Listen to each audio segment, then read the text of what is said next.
This episode is brought to you by Chime. Nobody likes to wait on a paycheck, especially when you have bills to pay. It's a good thing that Chime exists. Because with Chime, you can get your paycheck up to 2 days early by using its checking account with direct deposit. So what are you waiting for? Get started at chime.com/Lewis. That's chime.com/Lewis. Today's episode is sponsored by Honey. We all shop online. We've all gotten to the point in checkout and we see that box that's asking us for that promo code. It sits there and taunts us. But thanks to Honey, manually searching for coupon codes is a thing of the past. So if you don't already have Honey, you could be straight up missing out on free savings. Get Honey for free at www.joinhoney.com/Lewis. That's Lewis. That's joinhoney.com/Lewis. This podcast is sponsored by ExpressVPN. For less than $7 per month, you can secure your data by using ExpressVPN. If you don't want tech companies tracking and selling your personal data, you can fight back. Visit expressvpn.com/black and you will get 3 months free. That's expressvpn.com/black. This could all go horribly wrong at any minute. And the rubber chicken says, okay.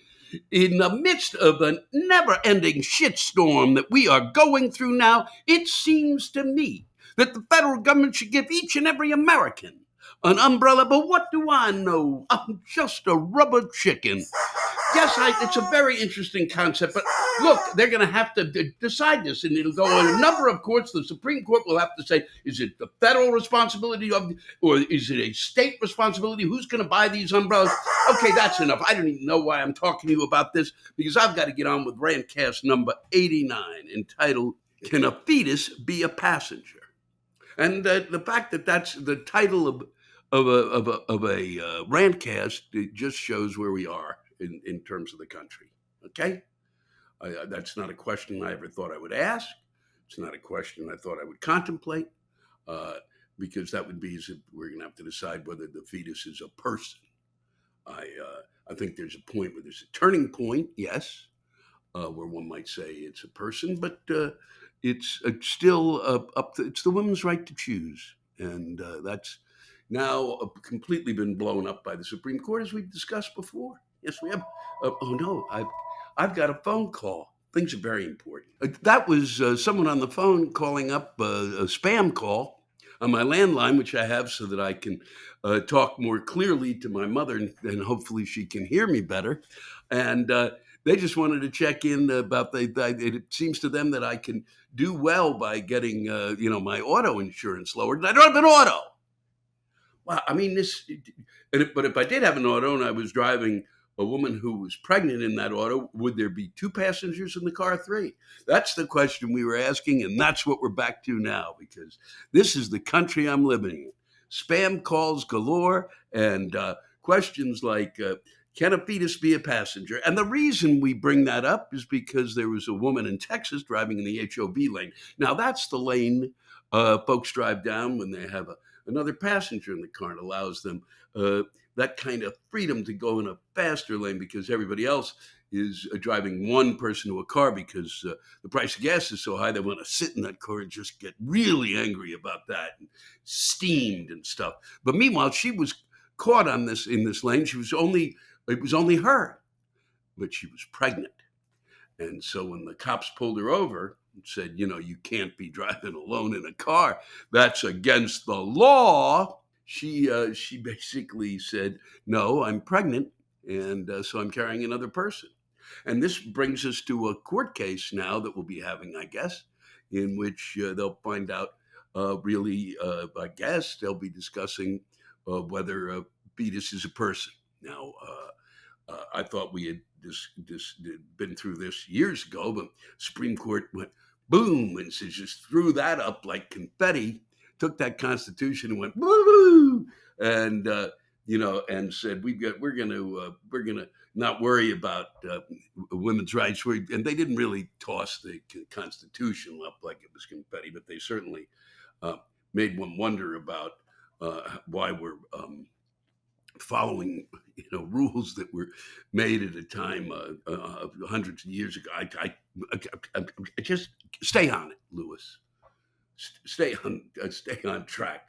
We are going to discuss this. Is a fetus a person?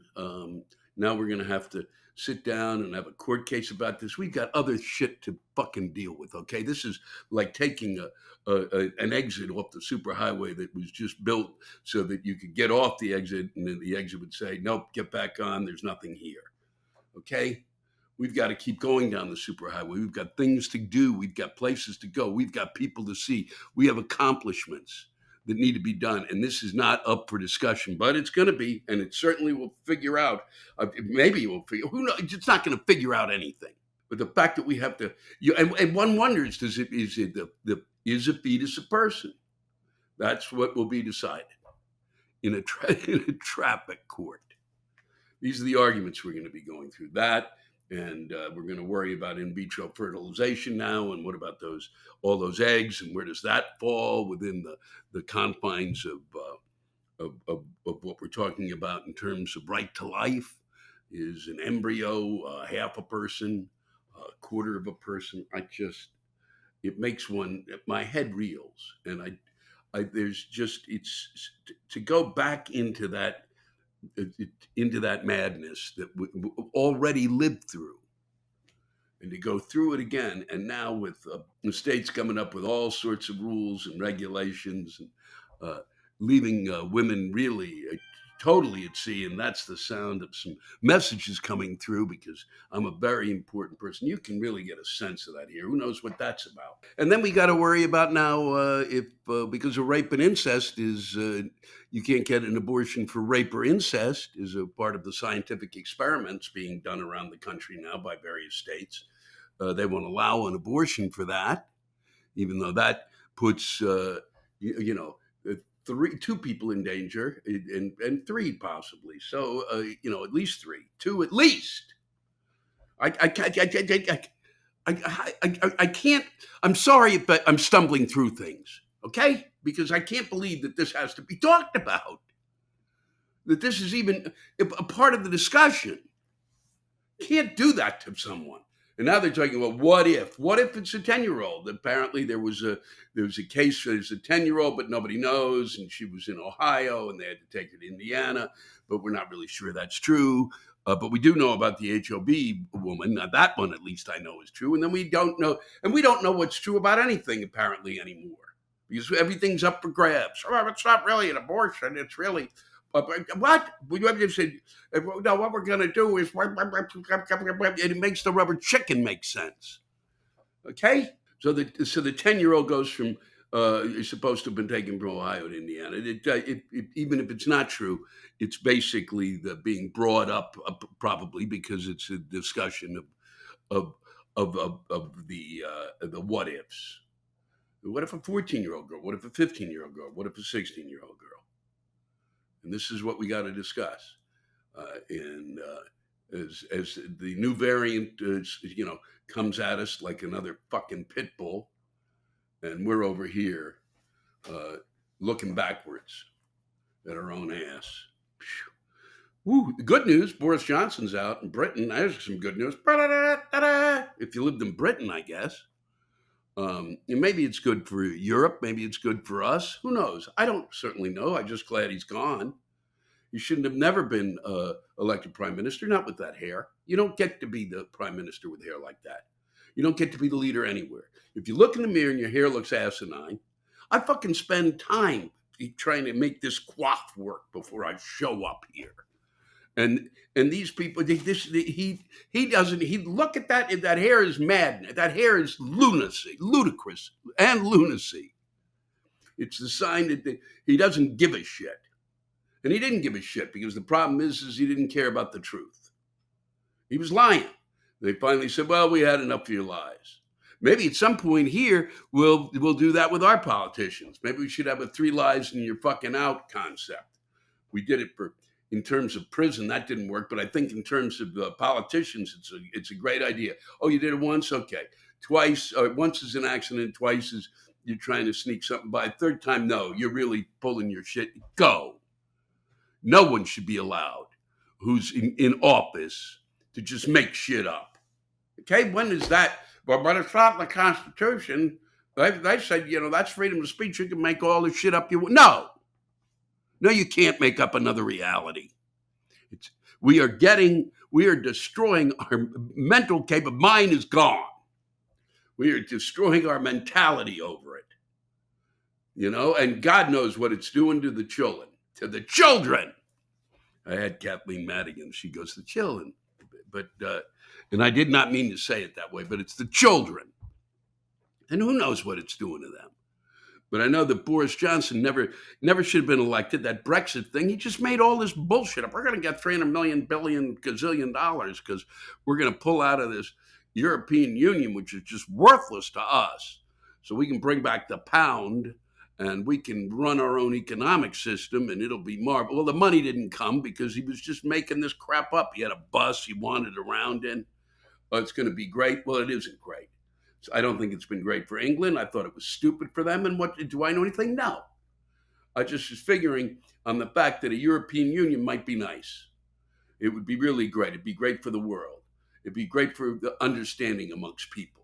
And maybe they could show us in some sort of fashion something we haven't learned, obviously, as we're watching, as the Supreme Court says it's up to the states, that our states don't know how to deal with each other, and maybe we could learn from the European Union. I thought that their interaction may teach us something, and it would certainly create a greater unification between all of us. And the Britain went, no, we're going to do this.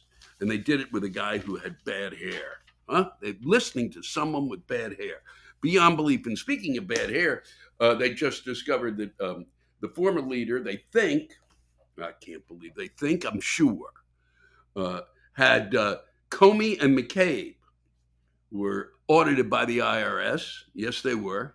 The odds of being selected for that audit in any given year are 1 in 153 million individual returns.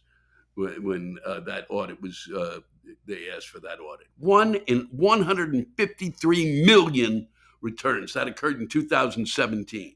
And the two of them were picked? Seriously? Come on. Well, it wasn't. He wasn't going after them. Fuck you. There we go. Another important call. You're getting this in real time. That's another call with nothing. Nobody answered. There's probably a tape. That's what they usually do. And then they don't play the tape if somebody picks up the phone. Oh boy. Spamorama. You try to get some stuff done and there's spamming me on a landline because they think I'm elderly, which is a good shot the way things are going. I'm reaching it just by the sheer weight of the news I have to go through every day, just from the sheer nonsense that is out there. Whew. Yeah, right. So he didn't go after Comey and McCabe. No way he could have with 1 in 153 million possible. Now, come on. Of course he didn't do it. We're just making this up. The government this new president is going after him. But he's really not the new president because the old one, the old leader is really the president. This is the kind of stuff he had to do to make sure people stayed in line and realized how important he was as a president. And he wanted to show his importance to them. And it's a mob mentality. That's what it is. Mobster. And I'm going to take a short break. I'll be back with you because I've got to go see my shrink. Yes, I do. It's all happening in real time. It's a pleasure to be spending time with you. Sorry, I got to go. And I'm back. And I think you'll notice a difference now, though. You can hear the lilt in my voice, and I think you'll notice the spring in my step, really, as I've just come back from my psychiatric evaluation, spending a little time there with my shrink, who really kind of was able to get to the core of those problems I have, and whew, everything's cleared up now. Yes, sir. And I'm sure many of you are wondering, really, you see a shrink? That's unbelievable. How's that possible? Someone who seems so put together as you are. But that's the subject for another time, really. And no, I'm lucky. I'm lucky I get to see one, I'll tell you that. And I wish everyone was lucky enough to be able to do that. And I think things would be a lot different now.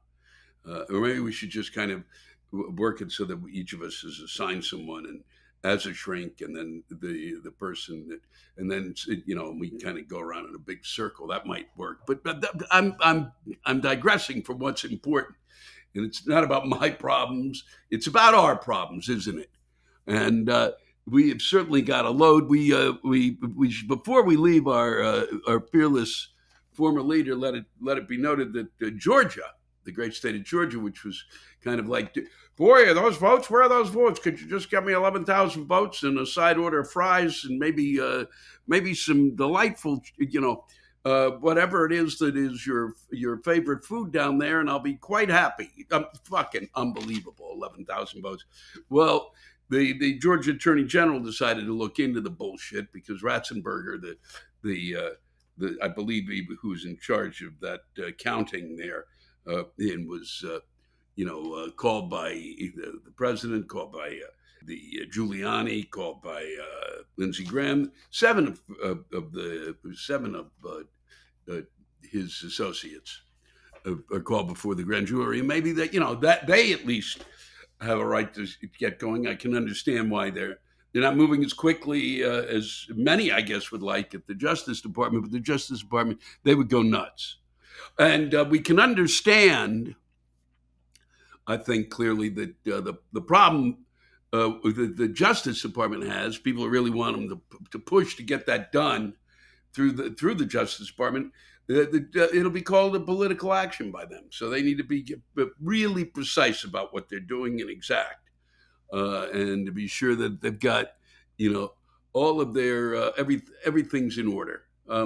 Meanwhile, too, in the great state of Pennsylvania, John Fetterman there is beating Mehmet Oz, I think is his name, and Fetterman kind of with tattoos and kind of a working man's kind of candidate, been the lieutenant governor and spent a lot of time on the TV, and he's way ahead there. But on the other hand, the one running for governor against, I guess it's Josh Shapiro in the great state of Pennsylvania, of all places.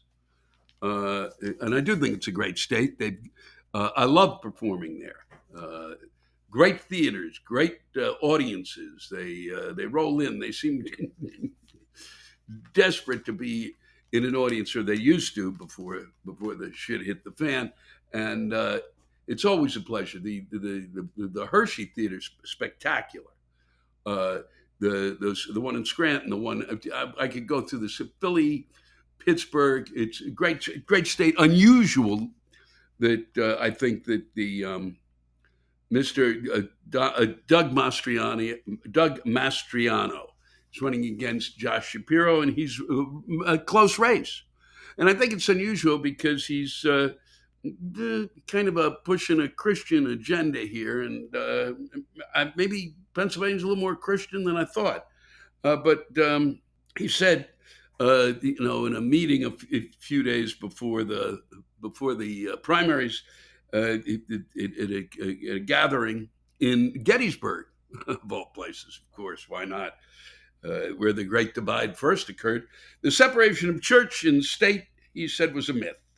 And we are going to take our state back. My God will make it so. Well, that'll be good. I'm glad that God is going to be taking the state back. Well, who knew that? I thought God just won football games, basketball. It's good to see that he can win elections. And this is kind of comes out of the same kind of thinking that Lauren Boebert has. The church is supposed to direct the government. The government is not supposed to direct the church. No, the government isn't directing the church, Lauren. And church isn't supposed to direct the government. That's how come we have the separation of church and state. That's why it's in the Constitution. Read it sometime, please. Folks, read it sometime. God. And she went on to say, I'm tired of this separation of church and state junk. Okay. It's written right down there, and it's okay for the Supreme Court to kind of go through and interpret it in their way, but you don't push out one of the basic cornerstones of the way we are. Okay? A non-sectarian country. That's the deal. So none of this shit comes to pass, and that no religion becomes the main religion. Okay? That's the whole thing. Okay, if it is, it should be the Jews, really, because we became first. All right? We're first in line, so it should be our guys who are the ones in charge. It should be the Jewish religion that is the state religion. Wouldn't that drive people nuts? Huh? Have to have two sets of plates in many places. Oh boy. Oh man, that's a in joke. Look it up. Talk to a Jewish friend, and it's really so he's got a thing going here, and his. I just want to finish it up with his senior legal advisor to give you a sense of just how cray they are. What it really means to truly be America first. What it truly means to pursue happiness. What it truly means to be a Christian nation. Are all actually the same thing. How exciting is that? They're all the same thing. Huh? Happiness. I'm going to read it again. It's too good. What it really means to truly be America first, what it truly means to pursue happiness, what it truly means to be a Christian nation are all actually the same thing. So in order for us to be able to be first and be happy, we got to be Christian. So that's been my mistake. I didn't even need to see the shrink. Oh boy. You can see the look in my voice and the excitement that I can get now that we are becoming. But who the fuck brings this shit back? How are we going through this? This is going back way before even it's always been kind of around. But pushing this stuff back. Well, you know what? He should be able to be on the 50-yard line praying with his kids. I went through that last week. Don't get to do it. We don't. That's why you get to go to church, and we don't bother you there. You do whatever you want there. How do you say that you're the ones? What about the Muslims? What about the Catholics? What about the I've already mentioned the Jews and all the other religions, the Wiccans and the Satanists and whoever else is worshiping whatever it is they want to worship. I don't care as long as it makes them happy. It makes them happy, and they stay out of our fucking lives. And that's the way I'm looking at it, and that's the way I feel. And that's really what I got today. That's the fucking roll, and we're almost to the end of this. And I just want to say that it was very exciting to deal with Best Buy this week. What a treat to be able to deal with Best Buy, and a great group, the Geek Squad. They're really great. Let me just tell you, and Best Buy is really great, but together they don't communicate. And I have literally been on the phone as if I'm the one who, they want this, okay, and then calling the other guys, well, but can you do that? And can they do this? And they don't talk directly to each other. They got a squad of people who are fixing their shit, but they don't talk to them. And then they say, we've got a note, and the note's going to tell them, but nobody reads the fucking notes. They don't get them the notes. And they've got my address wrong now for 7 straight days. And that's certainly a first world problem when you're talking about the fact that I had a phone and I could call and get a TV, and I could do that. But wow, to watch the rabbit hole that I rolled down, and maybe we'll talk about it some other time because it is way beyond, I can't even keep up with. I should have recorded every conversation for you. It would have been quite an exciting Rantcast, but I'm feeling too good today to go into that. We're going to end with this. Students at the University of California, Davis have voted to change their college mascot from an elitist horse, because those horses, boy, talk about snobby, huh? Who's never said that? God, did you see that stallion? What a prick, huh? What a What a snotty son of a bitch. He thinks he's really something. Boy, the expectation they have from being a horse. Oh, the equines. Ugh. And so they want to change it from an elitist horse to a more inclusive cow, and they certainly are. Those cows bringing us that milk, not that soy shit, but real milk, honest milk, a day's work, for fuck's sake. And the old mascot, Gunrock the Mustang, was named for a 1930s racehorse. Yes, sirree, Bob, which student activist Mick Hashimoto says makes him a symbol of the old elite.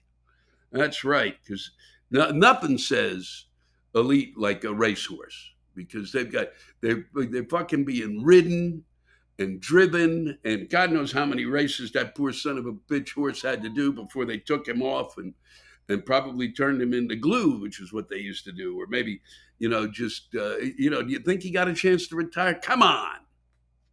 Seriously. The old elite, it's a racehorse. And the UC Davis, they're hardworking people, Hashimoto says, and will better resonate with Aggie the cow. You got it? Better resonate. They're going to have that cow, that all-embracive cow. Got it. I wish I was young again. And those were the problems I had. Fuck that horse. Bring me that cow. Doo-dah day. Wow. Unreal. Extraordinary. And that's where we are. Okay? The whole fucking, in California's burning, the sequoias could go at any minute. Another piece of good news this week. And they're worried about having a cow as their mascot. Well, I hope it works out for them. I really do. And I hope you're able to join me on July 22nd. I'll be at the Falls View Casino in Niagara Falls, Canada. And I'm really looking forward to it. To get back out there in front of an audience, and a Canadian audience. God, I love working in Canada where there's no sides there. I can go there. They're not sitting there. I make a comment. They're not going, boy, I can't believe he's fucking thinking that because I think this. No, they get the joke. They have watched us and they're laughing and they are appalled, and I can't wait to be there. And I'm going to make a large appeal on behalf of many of us, I think, or at least a few, or maybe just me, that now would be a good time to invade us. I really think it. Every time I've gone there, I've begged them to invade us. Now more than ever, because we're so fucked up, I don't think we even notice. Today we have a whole bunch of truly wonderful new rants, well, actually old rants that didn't get a chance to make it on the run that we did, and more will be on the way coming in the next few weeks. I'm going to be taking some time off the week after next, and I hope that you enjoy them as much as I enjoy reading them.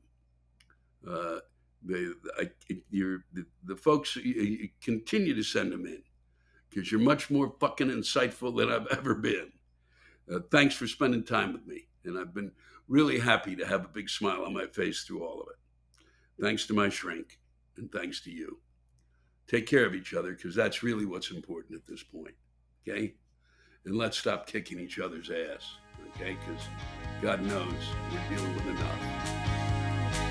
Stay healthy. This episode is brought to you by Chime. Nobody likes to wait on a paycheck, especially when you have bills to pay. It's a good thing that Chime exists. Because with Chime, you can get your paycheck up to 2 days early by using its checking account with direct deposit. Additionally, Chime is more than just getting paid early. It's also an award-winning mobile app, checking account, debit card, and optional savings account, all designed to help you be better in the control of your finances, the building of your credit, and fighting late fees that nobody likes. So what are you waiting for? Hopefully not your paycheck. Get started with Chime today.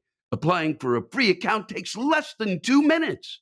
Get started at chime.com/Lewis. That's chime.com/Lewis. Banking services and debit cards provided by the bank or Stride Bank North America, members FDIC. Early access to direct deposit funds depends on payer. Today's episode is sponsored by Honey. We all shop online. We've all gotten to the point in checkout and we see that box that's asking us for that promo code. It sits there and taunts us. But thanks to Honey, manually searching for coupon codes is a thing of the past. Honey is the free browser extension that searches the internet for promo codes and applies the best one it finds to your cart. Honey supports over 30,000 stores online. They can help you when you buy all sorts of products: tech, fashion, everyday products, even food delivery. It's very easy to use. You just install its web browser app. I was able to do that myself. And you can go shopping on your favorite websites like you normally do. And when it comes time to check out, Honey shows up. Yes, it does. And it helps you. You activate Honey and just wait a couple of seconds for it to search for coupons. And if it finds one, you just watch the prices drop. To date, Honey has saved over $2 billion for over 17 million users. And I'm one of them. I've done it on a couple of occasions. And Honey showed up with a few coupons, and sometimes as many as 5. And it whips through them. And sometimes its coupon is better than what I'm being offered by the product itself. So if you don't already have Honey, you could be straight up missing out on free savings. It's free and installs in seconds. Using it not only helps you, but it supports this podcast. Oh, and I know you want to do that. Get Honey for free at www.joinhoney.com/Lewis. That's Lewis. That's joinhoney.com/Lewis. After years of fine print contracts and getting ripped off by big wireless providers, if we've learned anything, it's that there's always a catch. So when I first heard that Mint Mobile offers premium wireless starting at just $15 a month, I thought, what's the catch? But after learning about their service, it all made sense. There isn't one. Mint Mobile's secret sauce is that they're the first company to sell wireless service online only. They cut out the cost of retail stores and pass those sweet savings directly to you. It can save you a ton of money monthly compared to the big wireless providers, and you could be saving hundreds of dollars a year. Mint Mobile offers premium wireless for just $15 a month, giving you the best rate whether you're buying one plan or a family plan of 2 lines or more. All plans come with unlimited talk and text, as well as high-speed data, delivered on the nation's largest 5G network. You can use any phone on your Mint Mobile plan, and it allows you to keep the same phone number and contacts. To get your new wireless plan for just $15 a month and get the plan shipped to your door for free, go to www.mintmobile.com/Lewis. That's mintmobile.com/Lewis. Cut your wireless bill to $15 a month at mintmobile.com/Lewis. This podcast is sponsored by ExpressVPN, profiling, surveillance, data collection. There are a lot of things not to like about how tech giants use your information. But what can you do about it? We don't all have $44 billion to go buy up Twitter. But the good news is you don't need to be a billionaire to take a stand. For less than $7 per month, you can secure your data by using ExpressVPN. What they don't tell you about big tech is how they make all their money. Well, they do it by tracking your searches, video history, and everything you click on, and then selling your personal data. ExpressVPN helps you anonymize much of your online presence by hiding your IP address, a unique identifier that every device has that allows big tech to match your activity back to you. That's why you need to use ExpressVPN on all your devices to make it much more difficult for them to exploit your personal data for their own profits. And the best part is how easy it is to use the ExpressVPN app. I just tap one button on my phone or computer to turn it on, and that's all it takes to keep people out of my business. If you don't want tech companies tracking and selling your personal data, you can fight back. Visit expressvpn.com/black and you will get 3 months free. That's expressvpn.com/black. This one came in without a name, and it was before the repeal of Roe versus Wade, but still applies. Uh, and nicely put. Has anyone else noticed the confluence of the possible repeal of Roe versus Wade and the baby formula shortage? Not only will women bear unwanted babies, they won't be able to feed them once they emerge.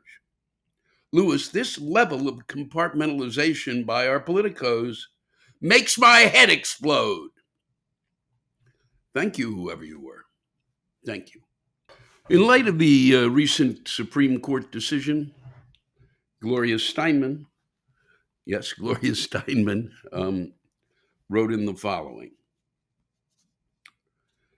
Dear Mr. Black, my rant is about the people who say they are pro-choice, only when it's fucking convenient to say so.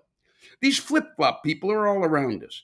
Maybe it's because they never had to fight to get care at a clinic lined up with fucking protesters carrying signs calling to burn the witch. Or maybe it's because they never had a miscarriage and were denied coverage.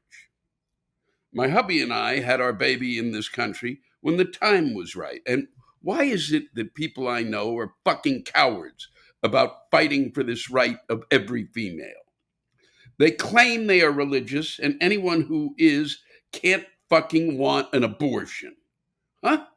Meanwhile, these two-faced hypocrites use the pill and want the pill for their daughters and voice up now as it's trending. Where were you for the long fight? Hiding? It's the she's or women who call themselves pro-life, who are pro-choice when it's fucking convenient, that they are the ones to blame. Fuck you. And congrats, as your fucking votes will set us women back 60 years. Got it? Thanks, Gloria. I think they got it. From Josh Cheney, a quickie. A little bitty rant. Really just a question. Hey, Lewis, if you had to guess what percentage of Christian dog owners who don't believe in birth control of any kind have spayed or neutered their pets?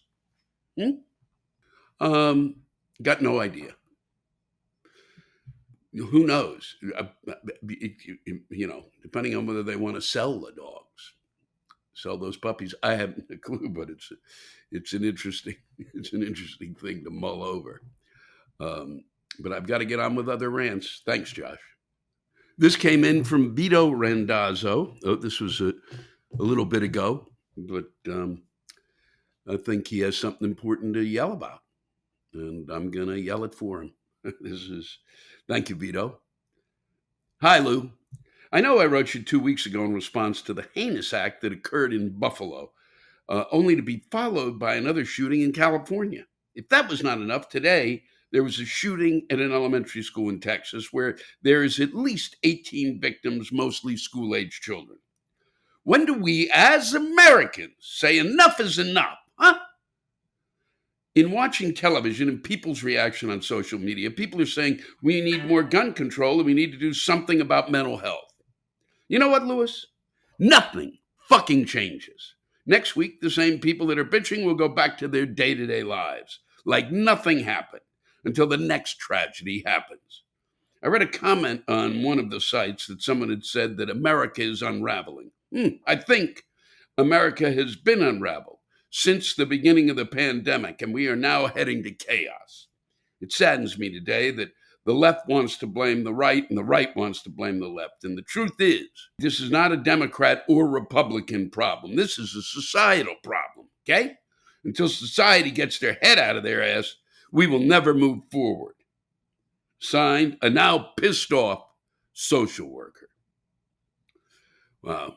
That's frontline duty right now. I'm sure of that, Vito.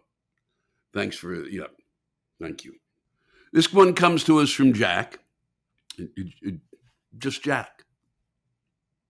I want to share with you a superpower I possess. I just discovered it today. I swear to you, this really happened. You see, I was doing a 420-mile errand today, up and down part of that highway to hell we know as I-95 between Portland, Maine and Richmond, Virginia. It brings mature adults to tears and murderous rages every single day. I can vouch for that, having gone through that, especially that stretch through Washington into Virginia. But I-95, just hellish. hellish at times. Connecticut, I could go further up. Let's get a map. I won't bore you with details of the errand, but it involved transporting a giant bass drum that wouldn't fit in my son's car when he returns home from college for the summer. Yes, I can be a nice father.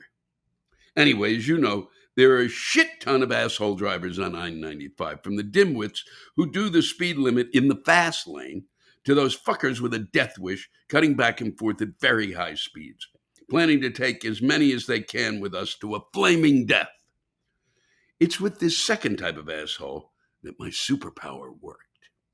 I was in my last hour of a 7-hour round trip when this little black sports car, filled with three overprivileged pricks, started whipping back and forth between lanes, cutting me off with but a few feet to spare.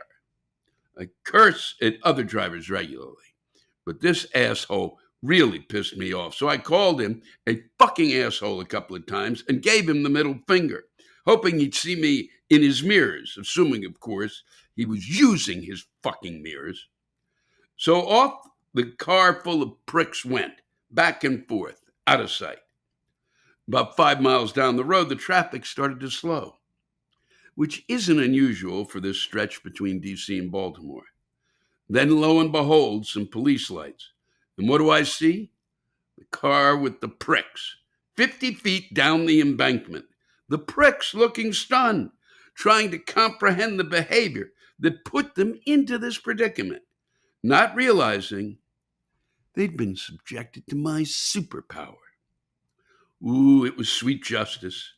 They all looked fine and uninjured, and I feel the power of my middle finger and what it can do to misbehaving drivers. How shall I use this magic that comes from my middle right digit? Suffice to say, you assholes out there better not cut me off anymore. Certainly hope not, Jack. And I don't think my middle finger is that powerful. Although I've never had more people. I never thought that more people. I couldn't have imagined that people would come up to me and say, could you take a photo for my cousin and give him the finger? Could you take a photo with me and give me the finger? That would be something that I'd be doing for a chunk of my adult life. Wow, spectacular. Maybe you can use it for a force of good, too. Okay? Not that isn't, but, if it was that powerful, it'd be nice to overturn some Supreme Court insanity and maybe, point it at some people and get them out to vote. All righty. Enough of my nonsense. Thank you for yours. Here's a rant from Raven. I'd say your last name, but I wasn't sure if you were still working at this place and didn't want to get you into trouble. Publix, a great place to shop and not a great place to work. I worked at Publix supermarket for 6 years. I injured my back in 2020 and lost my health insurance in 2021 because I couldn't work the 1,500 hours to keep it. Of course I couldn't. I broke my back working myself to the point of breaking my back for a company that doesn't give a shit about its frontline workers. Of course I couldn't work 1,500 hours. I could hardly tie my own fucking shoes. They treat department managers like garbage and pile up way too much work on them. They took away our stock and not making waste bonuses for all employees. They hire new people in at a higher rate than people that have been busting their ass for years. And do people get a pay bump when the wages go up? Fuck no. We used to get raises 2 times a year. Now it's down to 1 time a year. They give us gift cards for working during the pandemic. But that money is taken out of our paychecks. So it's them putting our paycheck back into their own pockets. Fuck public supermarkets. And especially fuck Todd Jones, the CEO. The fuck who only cares about lining his pockets. And they force employees to donate to charity out of their paychecks every week. It's not an option. They pressure you until you contribute to something. And I wouldn't doubt if they skimmed off the top of that. I'm glad you got that off your chest, Raven. And I imagine there'll be people not shopping in Publix because of this. Well put. And I'm sorry you've had to go through all this. It's unbelievable. Just unbelievable. And I'm sure there's something written at the front when you go in about Publix and how much they love money and cheese. I won't be reading the name of the author of this rant, and you'll see why, I think. You'll understand. Lewis, life is just ridiculous sometimes. I apologize for so much backstory, but you'll understand why after reading. And I did, and so will you out there. I had lymphoma in 2013 and found marijuana helped with my chronic pain more than any handful of pharmaceuticals. Pot is medicine for some folks. My husband was growing pot for my medical use. The black market was too dangerous, and growing pot for me made more sense to us than trusting other people with my medicine. In 2015, my home was raided without a warrant by local and state police. The police were tipped off by an old acquaintance who got in a pinch and sung like a bird to save his own ass over being caught with a measly joint. The rat would have had a slap on the wrist compared to what we went through. During this raid, 2 of the 4 officers went above and beyond, competing for the title of biggest asshole. My home was violated, touched, tainted by these cops. The 2 asshole twins went above and beyond to try to provoke my husband and I, telling me they didn't like my negative demeanor. Poking fun of my Democratic memorabilia in my office, I volunteer for the local Democratic Party. Poking fun of my education. I'm a chemist. Poking fun of my husband because I didn't take his last name when we married. Because I'm not his goddamn property. But worst of all, one of the officers refused to let me pee in my own home during this nightmare without supervision. During my stressful, supervised urination, I muttered the word, "God damn it." The officer who watched me pee became very upset at my use of the English language and began screaming at me for my foul language. As I wiped and flushed, I walked through my bathroom door. At this point, I had both of the pricks stand over my 5'2" frame yelling that they have been nothing but nice to me and they could ruin my life if they wanted.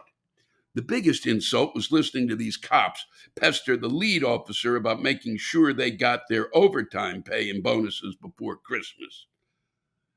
They arrested us on December 14, 2015. Money. It was all about money.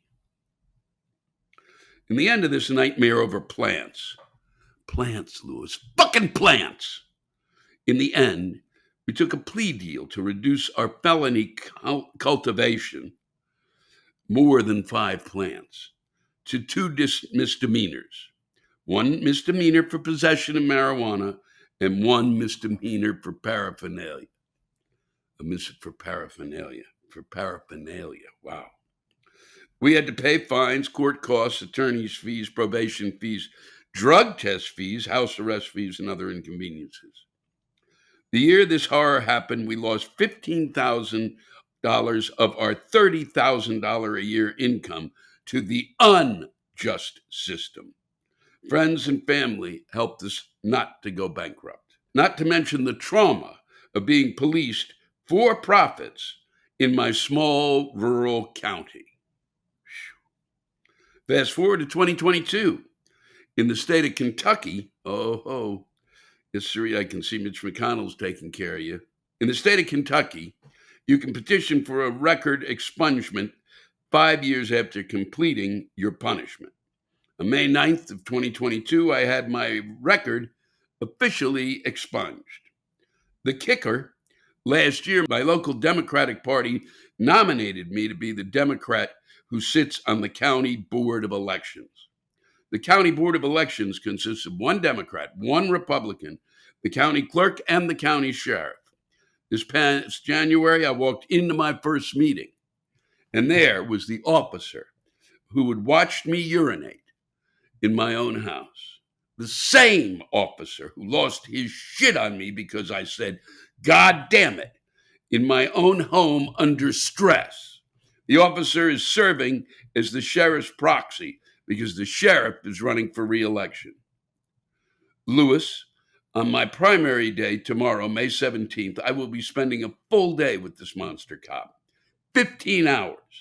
Everyone in my life who watched me go from cancer into the criminal injustice system, I have told them that I have to spend time with this monster cop, have had the same reaction of, I'd tell that motherfucker off, or something similar. All these close, wonderful people have said, you are a bigger person than me if you say nothing. Well, Lewis, I'm a fucking professional, and I do not want to lose this position on the County Board of Elections. It's a lifetime appointment, and I'm 37. I want to make sure our democracy and elections are safe from interference, or fucktard stop the Steelers. So I'm going to kill this monster with kindness. You, Lewis, can help me feel better about this shit sandwich I'm eating tomorrow. I need you to say out loud what I cannot say to this officer. Before I begin, I have respect for police, but I have no respect of bad human beings who use bad laws to hurt good people. Here it goes, and this is my pleasure. Fuck you, you small dick fuck, you waste of my goddamn tax dollars. Fuck you, fuck you, fuck you. I hope you get hit in your head, you cunt. I hope your God sends you to hell and you hear my voice on a loop saying, God damn it, over and over and over, while a demon sticks a red-hot poker between your nuts, splitting your sack into two, and then rinse it in kerosene and repeat. Fuck you. Fuck your God, and fuck your mother for not raising you to be a better human being. God damn it. Whew. That was the start. Thank you, Lewis. If I had anything I could say tomorrow, I'd likely say, I'm a patient, not a criminal. One day that will be true in America. And then, till then, I'll have you speak for me. Thanks again. And thanks for sharing that. I really, it's unbelievable what people have put through. It's just unbelievable. And I won't even go into it. I'll let what you say stand. You said it well. And it was a pleasure reading that for you. I hope it helped. I hope you feel cleansed. And thanks for serving on that election board. That's terrific. Thanks to all of you for listening to my Rantcast. If you have a rant you want to get off your chest, send it in to me at lewisblack.com/live. You can think of it as therapy, or whatever you want to think of it as. Just let it rip. And I want to thank the true stars of our show, the ranters, and the splendid rants they gave us. Lewis Black's Rantcast was created and hosted by me. Aha, Lewis Black. Our live rant audio was produced by James Salter. Our theme song by Chris Lane. Executive producer, Ben Brewer. Executive producers, Matt Kleinschmidt and Robert Kelly for the Laugh Button Podcast.